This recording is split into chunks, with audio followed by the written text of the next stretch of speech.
Good afternoon, everybody. Welcome to the American Center. Delighted to welcome you all here today for another installment of our March program on Women's History Month. All month long, we are celebrating the countless contributions women have made to the U.S. landscape in myriad fields, from the arts to politics to business, etc.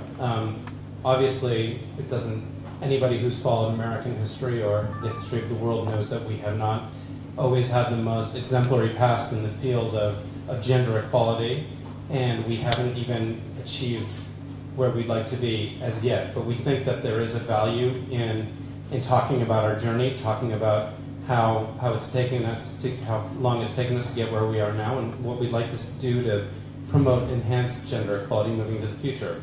We do that both in the United States and then in the countries where we are. So we think it's valuable to talk also about India's journey in female empowerment. And we are delighted today to have an outstanding panel who is going to do that. Not a panel, rather, but we're delighted to have two outstanding guests. From NDTV, we are very fortunate to have with us Nidhi Razdan, the person who is for many Indians the face of journalism, and somebody who is increasingly being held up as a paragon of journalistic integrity and bravery. And joining her in conversation is Deepa Narayan, a world-famous economist and expert in the area of gender studies. She is one of Foreign Policy's 100 great influential thinkers and India Today's 35 great Indian minds. So please join me in welcoming to the stage Nidhi Razdan and Deepa Narayan.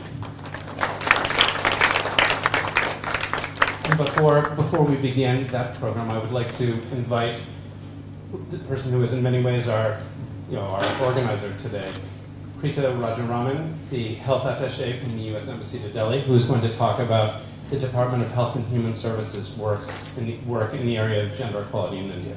Preeta. Thanks, Richard, and I'd like to start by really thanking Richard and Aisha for taking what was a germ of an idea and bringing it together to this wonderful conversation today. But I wanted to just give you a sense as to why we at the Department of Health and Human Services care about that. Well, for one, we care very much about women's health. But you look at a country like India, and it's done very well in terms of actually reducing its maternal mortality. But do we stop there? What happens to that baby whose life that we've tried so hard to save? That precious girl child. At 30, is she less precious? Should we be empowering the same woman whose life we tried to save? And at 40 and 50, when she has breast cancer, shouldn't we be looking at that as well? So really, we can't separate these two. They're part of a continuum. So that's one, that women's empowerment is absolutely crucial to health. It's absolutely crucial to so many of the programs that we have here in India and really worldwide. But the second part of that actually is turning this internally, which is really what Deepa's book tells us to do. And let's look at this Department of Health and Human Services. And for those of you who don't know, this represents the National Institutes of Health, Centers for Disease Control, the Food and Drug Administrations, and 8 other agencies. And a lot of what we do is driven by science, and you would think, by statistics, 50% of those scientists should be women. And indeed, if you look at the postdoctoral fellows who come into the National Institutes of Health, that's about right. It's about 50%. But by the time you get to senior leadership, it's more like 1 in 5. And what is that? This is in the US. We still have so many barriers. And so I'm really, really thrilled that we are going to have this conversation here today, because it's not one that just affects the populations that we work with and are trying to change in some way, but we need to change ourselves as well. So thank you again to the American Center for putting this together, and thank you to our wonderful panel.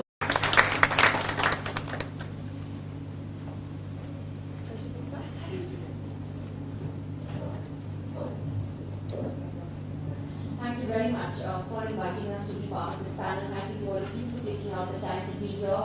And it's wonderful to be in conversation with Dr. Narayan on this. I had a chance to go through the book over the last few days, and it's really very fascinating. And as I was telling her, there are a lot of things that I think all women in particular, probably everywhere, will find that they relate to.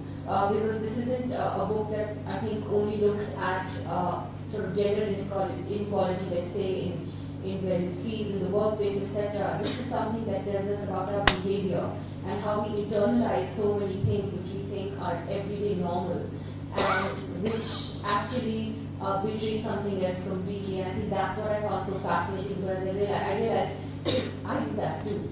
And I don't even realize that what I'm doing is actually something I've been conditioned to do. And Dr. Narayan will talk to us about the book first. I will read some passages from it as well so that you understand what I'm talking about. And then we will have a question and answer session, and I'd like to throw it open for questions for the last 15 minutes or so to any of you here. So, thank you very much. The book is based on over 600 interviews with women, men, as well as school children. And I'm going to read you passages from the introduction, and then we can follow up. So, I met Mira at Harvard University. She's 25 years old, leaning forward. She's wearing a black kurta, silver jewelry, a tribal shawl. But as she shares her story, she looks very hesitating and starts to cry. So these are her words. I remember that deep sense of choking in my family as a child. I learned to observe too much, silent listening. My mother is a good listener, not my father. He's very dogmatic, always strong opinions. My father is a liberal in his thoughts. You're free to choose anything, it's your life. But being a doctor is desirable. He's a doctor. There's a big disparity between how he thinks and how he lives. I wanted to study psychology, but it was forbidden. I went to medical school. It was my father's dream. It's very embarrassing. I ran away from medical college after 3 weeks. I was 17. I left all my things in the hostel. I felt I had no other way. I was dying. I took a bus and then a train for 2 days and nights, and I landed up in Chennai and got admission. But I had no place to stay. It was already evening and I had very little money. I saw these women at the bus stop. It was Marina Beach, and I started talking with them. Bato Bato Mein, I told them I was hungry. They gave me a bidi to smoke. I had no place to stay. I did not want them to know that I was so vulnerable. So I said to them, I'm on this research project, and I want to live with you to understand your ways. The women agreed on the condition that I would look after their children when they went out at night for dhanda, sex work. They would pay me, and I lived with them. Mira is a Delhi girl. She grew up in Saket, New Delhi, with her dadi, chacha, bua, and parents in a middle-class family that prospered with the opening up of the Indian economy. But Mira also lived in a slum community with sex workers under a broken bridge for over a month before many relatives arrived with the police. I asked her if she felt safe with the sex workers in the slum. She says, most safe. The most secure I have ever felt. In my family, we lived together, but there was a rule of silence. Nothing was ever said. It was so hypocritical. We never were a family, just individuals living together. I grew up thinking, unless my father sanctions my existence, I'm not alive. I was always waiting for his validation. If he said you were fine, I would be fine. Her existence was his reflection. There are 600 stories, not all of them are obviously reflected in the book, and I go on to say that India is in the middle of an independence revolution for women. And that women are everywhere, they are on the march, they go to colleges, universities, IITs, IIM, they are in the streets, in buses, in metros, in parliament. And we thought that when women became educated, they would be valued, free, and unafraid. And we find they're not. We thought they would speak up, they don't. We thought that when women earned their own money, violence against them would stop. It has not. We thought that when laws changed, things would be different. It has not. So basically, I argue that although there have been amazing external changes, the internal changes, as Peter has said, has not happened. And that we've been diverted by the glamour and the glitter in the external world. And we haven't focused enough on the internal changes, which is basically our cultural systems that we all internalize when we are little as little girls. The focus on visible external change assumes that the cultural ideology that keeps women invisible and even denies women life itself has evaporated. This basic assumption is wrong, because we all absorb these values unknowingly by just living with our families, and they seep into our body, our mind, morality and our spirit, and they are our foundation. So the basic question I asked was, what does it mean today to be a good woman or a good man? And that was the starting of the conversation. And again, what I heard was just startling and shocked. I had no intention of doing this research. I had no intention of writing a book. I've written many books, and I just didn't want to write another book. It started at St. Stephen's College because I was so startled by what I heard. Women and young men described women as what women should be today, or what they thought a woman should be today. So it's not the ideal, it was nice, compromising, and listening. My basic thesis is that underneath it all, the basic assumption, the cultural thesis is that women should not exist.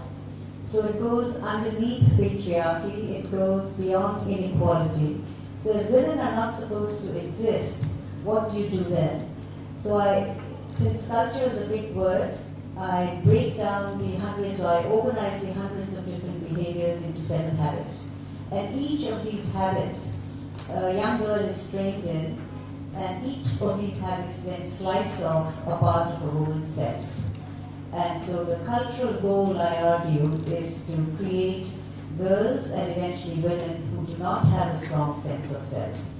And the challenge then is, how do women reclaim themselves, reclaim their power, and how do we change the foundations of our society and our culture from one of non-existence to one of existence.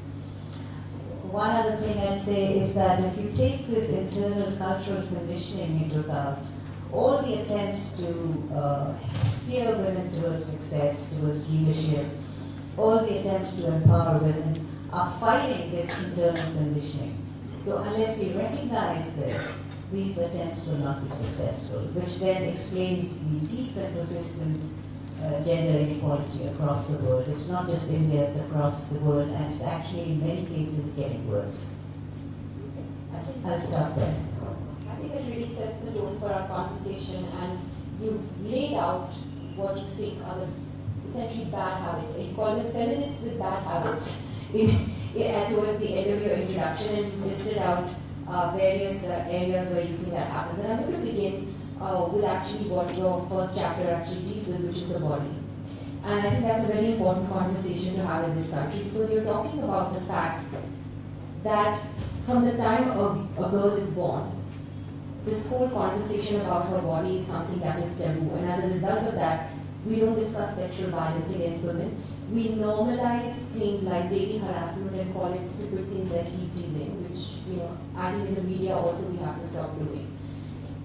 Just elaborate on that, because I saw in the last few years after the Delhi gang rape, for the first time we were having conversations about sexual violence, at least in the mainstream media. Do you think that was a good thing that began to happen? Is enough of it happening? I think it's a very good thing, but what's interesting is it's broken the silence in public. But the silence about women's bodies and girls' bodies continues in households. So over and over again, even 15-year-olds and from 19 to 60-years-old basically kept repeating that the body is never discussed in the household. Now, I think it's important to ask and link back, why does this happen? Right? So it's because if a practice is prevalent, it's so widely prevalent that 1.3 billion people practice it, so that the silence against girls' bodies is so complete. For example, menstruation we never talked about, it's a big secret. Then we need to examine why.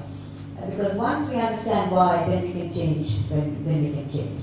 Now, if you accept the fact, the proposition that girls are not meant to exist, the first thing you have to get rid of is the body, is the physical evidence, right? So then the entire culture is set up to address the issue with how to make a girl's body disappear. The first is silence. So you pretend that it doesn't exist. So if a body doesn't exist, obviously nothing bad can happen to it.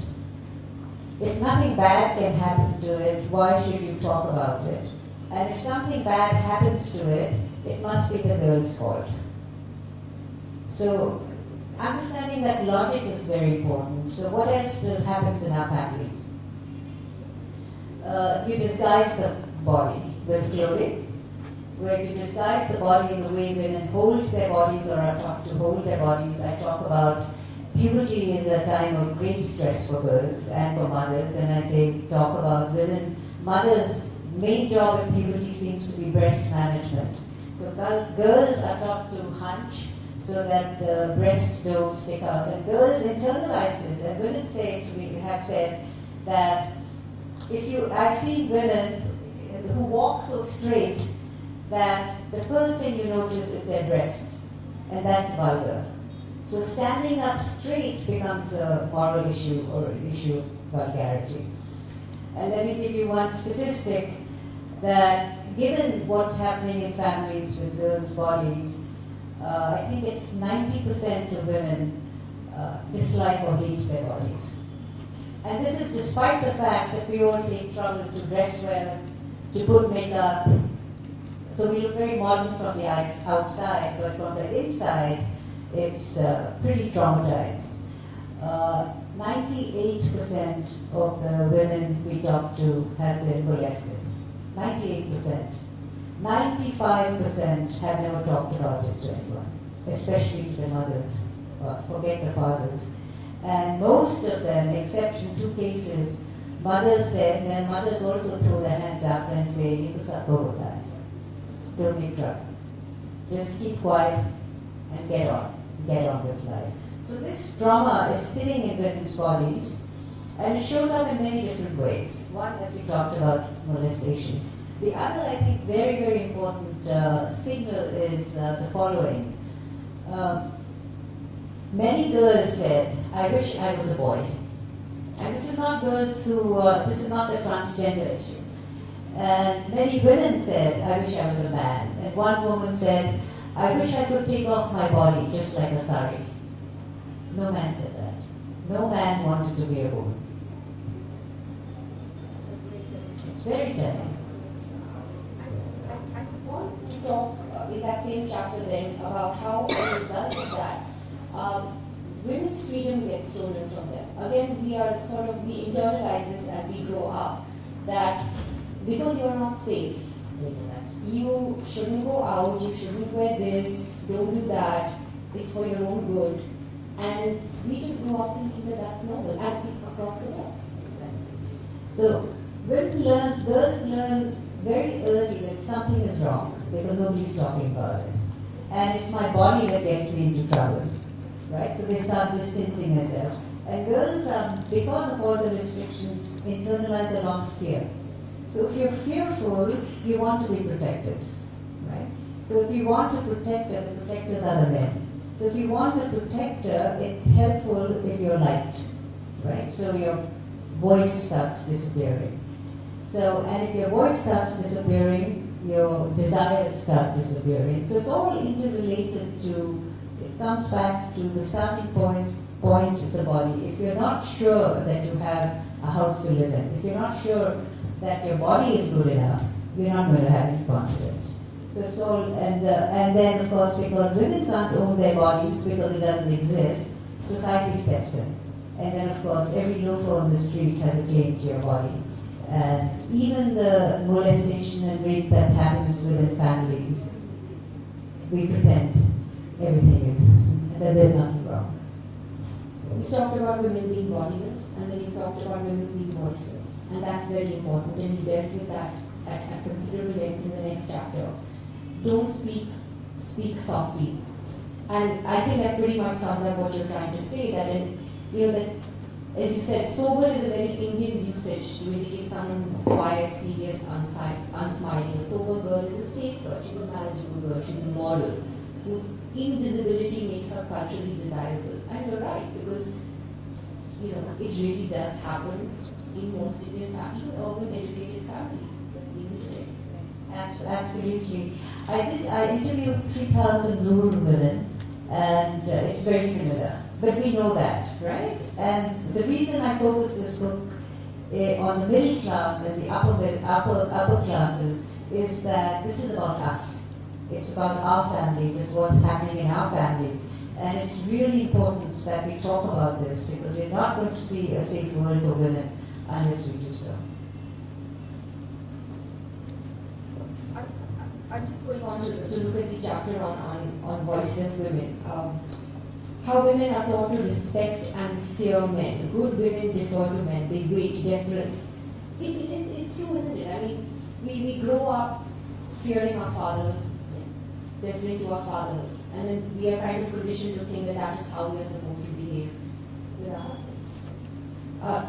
What are some of the responses you got from women on their attitudes towards their own husbands? Educated women, because that's what you focused on. I think I can summarize it by this young woman who was 29 who said, "I let him think he has the power." And if you take that apart, it's really a powerful statement, because she's too afraid to stand up and say what she wants to say because of the fear of aggression, fear of being left, or fear of trouble. And so what voice does, once you stop speaking, you no longer know how to fight. So women not only don't speak, they avoid conflict. In fact, they're so afraid they don't even use the word conflict. They describe it as emotional drama, because a good girl doesn't fight. The worst thing that can happen to a woman is if she argues. And by arguing, I mean argumentation, reasoning, using logic to make a claim. And a woman who argues, or a girl who argues is called behesi or ziddi. And being ziddi or stubborn is not a compliment. And though they call it Jhansi ki Rani jaise talwar leke khadi ho jati hai. None of these are compliments. So Amartya Sen wrote a book on the argumentative Indian, but it's not a book about Indian middle class, upper class women who are actually trained not to argue. There's also a very interesting dichotomy, because sometimes women are able to argue or reason or make claims in offices, but often not at homes, because they have a model at home which is their mother, but they break free when they go into the offices. It's not always true, but that is often true. So again, you have this compartmentalization of voice in some places and becoming what they call a tukul dabu and quiet in another place. Again, coming to women at the workplace, the burden of, I think, balancing your life out, why does that only fall on women? Because it's expected that a woman must work, and I have this with a lot of colleagues. I don't have kids. Those of my friends at work who do, I really admire them, and I sympathize with them, because I don't know how they do it. I really admire them. But I don't see that same stress on their husbands that they go through, having to deal with their kids, with what the cook is making at home, and a 10-12-hour job. No, I think that's it's very common. The two, let me look at the male aspect and the women's aspect. What's interesting is that men, I spoke to about 50 educated men, mostly young men, in their 20s to their 40s, and every one of them is a champion for gender equality. Every one of them. But it breaks down when it comes to behaviors. So men still, not all, but many men still expect women to do double duty. So you go hard, Jarur office, Jarur jao, or Prakara ke garam phulka, I call it the tyranny of the garam phulka. You come home and then you cook hot roti, And even if you have cooks, it's still expected that the woman does overseas and does the cooking. So that's one part of it. The other part of it is from the women's side, that women have also internalized that they are not being good. This is all unconscious stuff. That if they don't meet up the standards of the profession that they internalized very early. So there's a huge internal conflict as well. So in the chapter on identity, I talk about it, that there's a real conflict between duty and desire. And the desire is, our families work very hard to erase all the desire out so that the women are full of duty and adjusting and accommodating, even though the word sacrifice isn't used as much. Women say it's, I remember one woman, Tamanna, 29, said, and I was never taught to sacrifice, this is very old-fashioned. Then she goes on to say, my father taught me to be very accommodating and compromising. I don't sacrifice. And then later on, she had to discover that she gave up expensive college so that she could be at home when her mother was ill. I'm again coming to this chapter on pleasing, which is again very fascinating, and I think a lot of women who will read that particular chapter will realize they internalize so much about constantly wanting to please the family, please the husband, please everybody but yourself, and on careers in particular. You've talked about the women you spoke to where, again, it's about compromising on your career. It's not important. तुमसे कोई शादी नहीं करेगा if you're so adamant on a career. Do you think that's changing though, or do you think we're still stuck in a time warp on that? Because you see today more and more women from, say, even tier 2 cities, as we call them, not from India's big metros, who seem to be very ambitious and want to break free from these stereotypes and do something with their lives. Are they just fighting a very very patriarchal system? Are they fighting it? I think they are, but I think if you look at the numbers of women go down. It's like you start in school, you go to college, you get married, you have a job, and then once the children come, by about 35, there's a huge drop-off. So even in the modern IT field, it's an equal number of kids finish college and start, but within 10 years, the numbers are very different. And if you look at startup companies in the IT field this year, just 2% of equity funding went to women startups. So because of the numbers, because of the huge numbers, yes, there are definitely differences, but as many women said, it's part of what is expected now to work and to have a better life, to have another income. I think it's really dangerous to equate women's freedom with working and making incomes, because once that income crashes, are women going to go back to the old ways? Are men going to go back to the old ways? So I think it's important that women just not be perceived and valued as ATMs. That now we have more money and another source of money. Can I ask you what might be a difficult question, a tricky question? Can women have it all? Can they really have it all? I think in the existing system, without the cultural shifts, it will be very difficult, and women have to sacrifice, and women do sacrifice, and it's because it's an unequal and very unfair system. My question would be, why don't we change the system? Why do we, it's almost like we're fighting this battle piece by piece. Now we have equality in this room, now we have equality in the IT sector, now we have equality in entering temples. But we're not addressing the fundamental question, which is that we're all biased. And unless we have to all change, we're going to be fighting this battle for another, according to World Economic Forum, for another 217 years. And in India, the rank has fallen in terms of the gender gap index. It's getting worse in India in the last few years. So I think women, as long as we fight on men's terms, and as long as we're fighting men, it's going to be not a fun battle. It's going to be a difficult battle. I think we need to see men as allies too, because the problem is not women or men. The problem is a cultural system that has perpetuated for generation after generation. So when I talk to 11 and 15-year-olds, no woman, by the way, in private conversations talked about vaginas. No, girls never talked about breasts. It's as if they don't have women's bodies, and the girls are doing the same thing. And I met, yeah, let me just stop this. It's literally as if women's bodies still don't exist. And as long as we have this attitude towards girls' bodies, we're not going to see fundamental change. Yes, we have super women, including myself, and you're working all the time, and lots of women in this room are working all the time. But that's a hard life.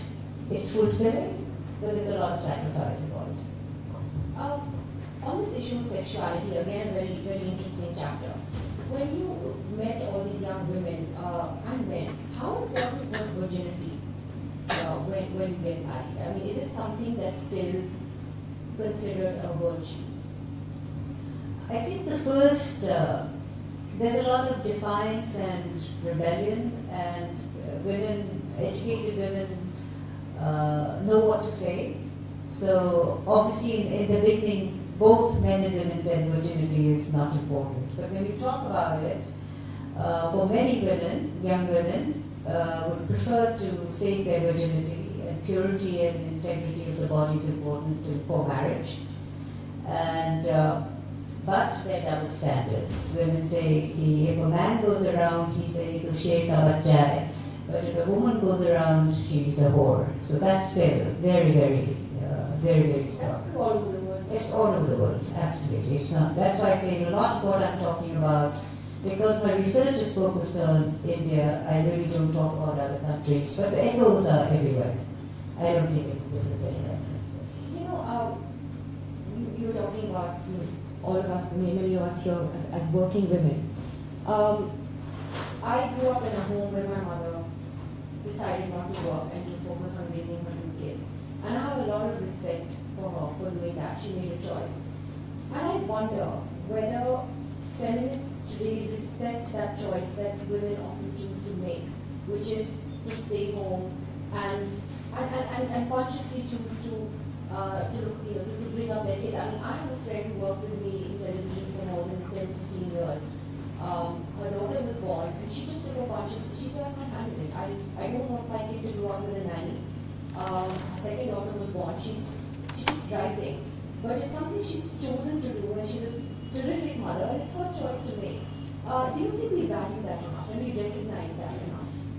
I think it depends on your perspective, and that's one of the reasons I didn't get into women working or not working. I didn't deal with this whole issue of super women or how do you find a balance, etc. Because to me, that's not the issue. So if a woman chooses to stay home and be with the family, I think that's fantastic.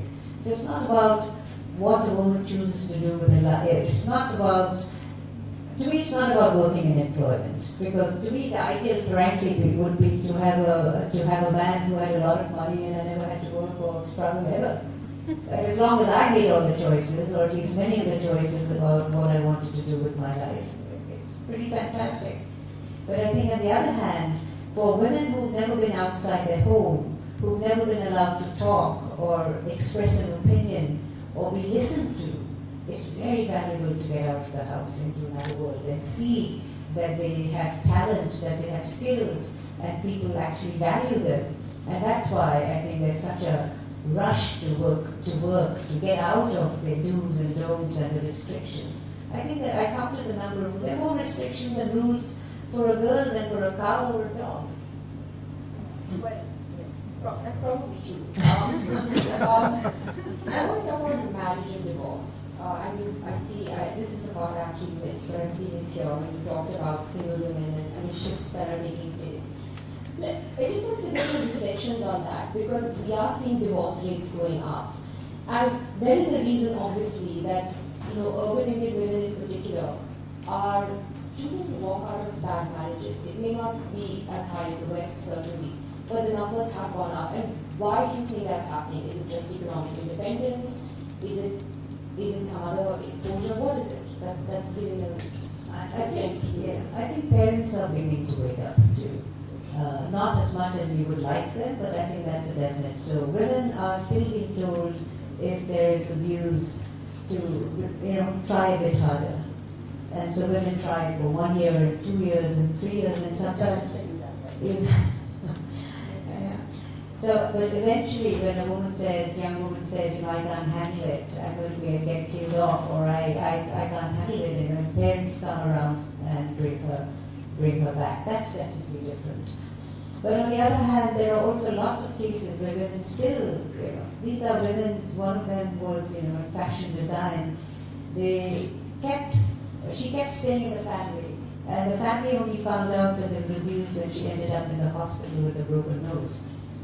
But what's even more interesting is that her sister said she was very angry with the husband who did this, but then she also said, my sister is so pure that she wants to continue to stay on with this man. So it's very confused in terms of what needs to be done, but it's an important signal that women are no longer as willing to be walked upon as they used to be in the previous generation, but it also signals that men are not changing. So you cannot have a women's revolution without also having a men's revolution. They need to go together. But did you find a shift in, say, domestic violence is a very serious issue? Did you find a shift where women are more willing to speak up about domestic abuse, or are we still very sort of scared to talk about it? Or it's still taboo? Women were more willing to talk about sexuality. They were more open about sexuality than they were about abuse. But when the abuse was very physical, they were very willing to talk. They talked about it in great detail. In fact, some of the things you read in the book, my daughter couldn't believe. She would call me and say, you really got people to say this? I didn't get people to say anything. It's just... What surprised you? Give us an example.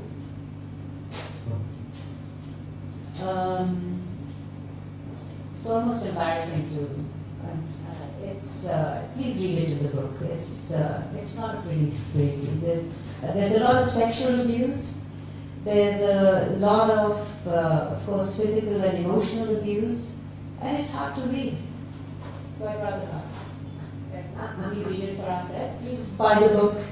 I'd like to throw this open to the audience. I'm sure people here have some questions, and then we can go back to some closing questions. Does anyone have a question or comment that they would like to make? You can just raise your hand. Yes, I see your hand raised in the back.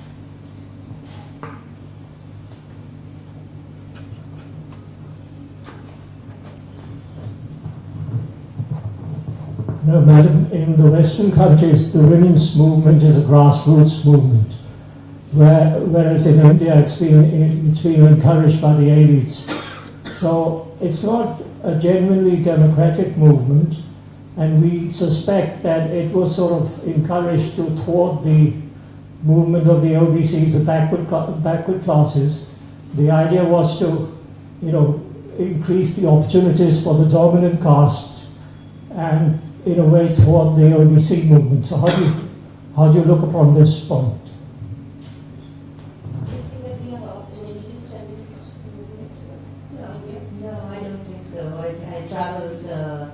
I traveled in rural areas for about 6 months, from villages in Andhra Pradesh and Chhattisgarh and very remote countries. I think women are organizing. I think actually rural women are further ahead where there are self-help groups than urban women. No urban woman except for one belonged to a women's group. And when we talked to them about, would you like to join a group or be part of a group, they laughed and said, I don't waste time with women in a group, women gossip, and that's a waste of time. Whereas women in rural areas are organized and are now federated as well, and they are beginning to not only win panchayat elections, but are rising up even from there.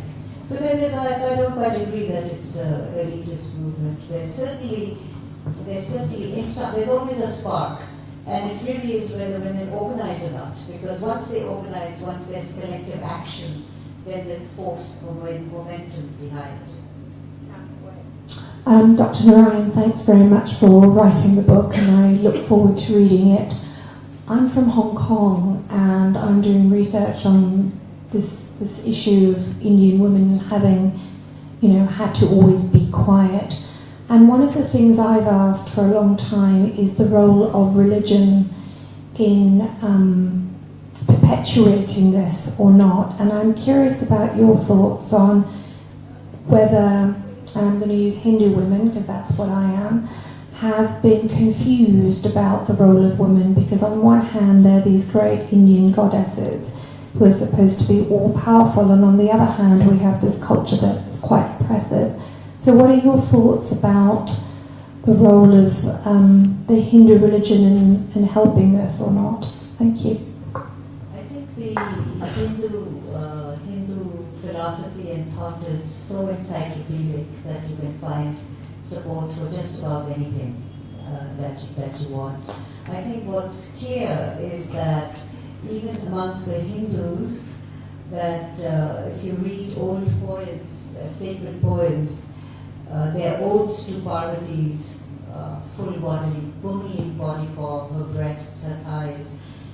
But that sense of the body, a female body, and God's bodies were perfect, and since human beings, we were made in their reflection, a human body was also supposedly divine, we were divine.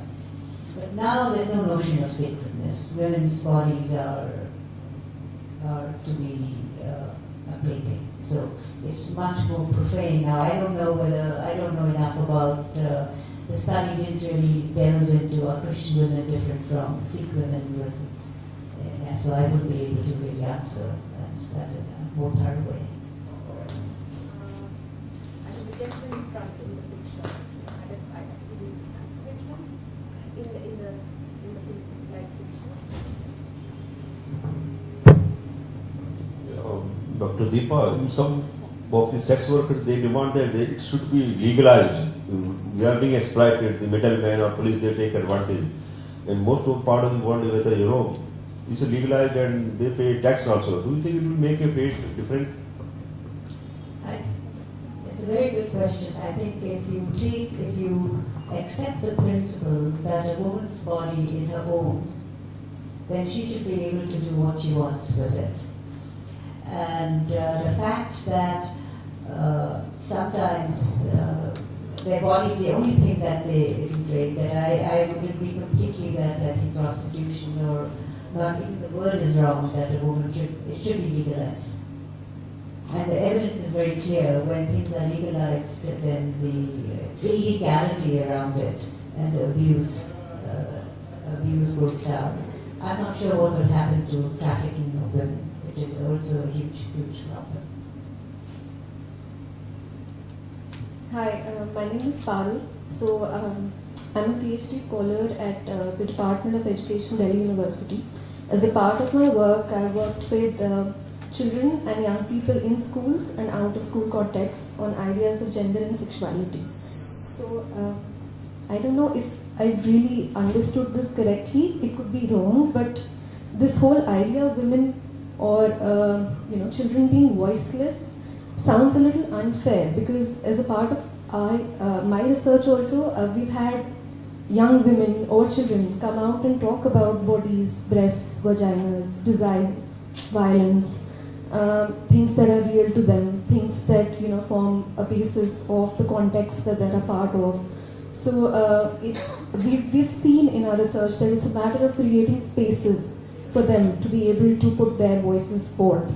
So is it then a question of finding opportunities or creating them rather to form spaces, or is it a matter of tagging them and labeling them as voiceless? One. And secondly, just a small comment here. When we talk about masculinity or rather masculinities, I think rather under-researched in India, especially in the field of education, it's not only always this toxic, hyper-sexualized sort of a masculinity which is violent that we talk about, but masculinities, as in on a hierarchy of masculinities, also the ones which are nominated or are oppressed within the masculine cultures. So this was the second thing that I wanted to point out. Thank you. I think you put it very well. The issue is creating the space. I mean, women spoke to us who were voiceless, but they spoke to us because we were not judgmental and they felt safe. So I commend you on your work, and it's very important. And we need to do that more in the school system as well, because it's ridiculous not to have sex education or sexuality education when molestation is such an issue. That we need to educate women, girls, and not pretend that it's going to ruin them or spoil them or awaken them to early sexuality. All the evidence is very clear that when girls' sex education, good quality sex education, actually teaches both girls and boys respect for their own bodies. I think the other thing in terms of bodies is one of the things that could be really revolutionary is getting girls involved in physical sports, especially team sports. Because girls are raised to be, not to be strong. And so sports changes mindsets completely, because once girls decide or know that they can use their bodies are strong, it just transforms into everything. They start studying harder, they do better in school, they go to college, they don't get married, they use contraceptive, having children is delayed, and they get jobs. So life just completely. So there's one recommendation I would make, a quiet regulation: get girls into sports, physically active sports. Don't get married. And delay marriage. Yes, sir, go ahead. We just wait for the microphone, sir. Can we get the mic here, please? I didn't answer your question on masculinity. Of course that's true. But I think the research is also very clear that it's the masculinity that's defined as control that's problematic, and that's linked to the sexual violence, etc. Whether men or women, they live in an environment which brings some pluses or some minuses for both. How do you feel that whatever is the situation in which a woman lives also brings a lot of advantages to her over men? And that's what is going to be. Like what? Like we know that in managing, in coordinating, there are certain qualities which I have seen even in my workplace also, or even at home also I see, when I see my mother or a father or a son or a daughter. And I feel that's a way they have been trained all through their life, and I do cash on that, and I do use that. So is that not a natural, and one has to optimize really whatever comes by way of living in the environment? I want your opinion. I think I think what's actually happening is qualities that are, first of all, this is all training, as you said, but women are expected to use these qualities to serve others without much in return. So let me give you two numbers, because I can see you already objecting. Let's think of depression. The statistics in India are that 50% more women than men are clinically depressed. Suicide rates are the highest in housewives, around 33. And these statistics to me tell me that something is wrong in the way, in societal expectation, in male expectations of women, what women should do, and women's own expectations, that they feel so trapped that they have to end their life, is something that should be a big source of concern to all of us. I think we have time for one last question. Hi, I'm Vinita Govind. I'm in the field of e-learning. I just wanted to know from you, since you've traveled so much, if a society marginalizes the concept of marriage itself, does that make a difference in the women's empowerment and the way she feels about herself? I don't understand what you mean by marginalizing marriage. So the concept of marriage is not that important. So many European countries, people have a live-in relationship. So as marriage as an institution, how much focus does it put on a woman, or how much pressure does it put on a woman to behave in some preconceived ideas or notions about it? By the way, my mom just told my dad after 50 years of marriage that marriage is a waste of time.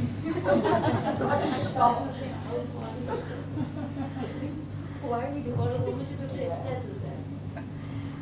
I think that's actually what's happening, is that women are delaying getting married, that we're all raised with the expectation that marriage is a big goal and a big event in life, but women are also getting very scared of marriage because they see it as, it's a gamble. It's a big gamble. It's the biggest gamble in one's life. And so many women are happy and lucky and get wonderful husbands who support them and who empower them and they break through. But I frankly now at my age, but I've been married, I don't think, it's again goes back to the notion of you need a man's umbrella to be a full human being. I think women are really questioning that. And women are questioning even just, that you need a man to live with, so it's not just single. The whole idea of sexuality is becoming much more fluid and questioned. So I think there's a lot of hope. I don't want you to think that this is a doom and gloom. No, I'm just telling the truth as was told to me and presenting it in a way that we can drop the pretense so that we can change. That I'm biased, but if I acknowledge my bias, it gives me a whole range of action and freedom. And if I tell Nidhi I'm biased, then she tells me I'm biased. We don't have to hide from each other. Then we can collaborate and support one another. And that's what women need to do. We need to much more work with each other and amplify each other's voices rather than pulling each other down. And recognize that this behavior of pulling each other down is also learned behavior. It's not in our genes. It's learned because when women unite, they bring about change. So if a culture wants continuity, it ensures that women pull each other down. So the only way to beat the system is collective action. Women organizing with each other, not pulling each other down, complementing and amplifying each other's voices when someone speaks up at a meeting, and men building alliances with women and women building alliances with men. We should not wait for 2 more centuries before this change happens. Terrific, Deepa. It was great to talk to you today, and thank you to the audience for some really terrific questions. I think I would also very strongly recommend reading this book. It really is a fantastic read. Thank you very much. Well, thank both of you very much. We're delighted to have had you here. Ms. Roslin, Dr. Narayan, thank you very much. Preeta, thank you very much. And again, as Nidhi said, thank you all for coming out today. We're delighted to have you here and hope to welcome you back to the American Center. For now, please join me in thanking Nidhi and Deepa.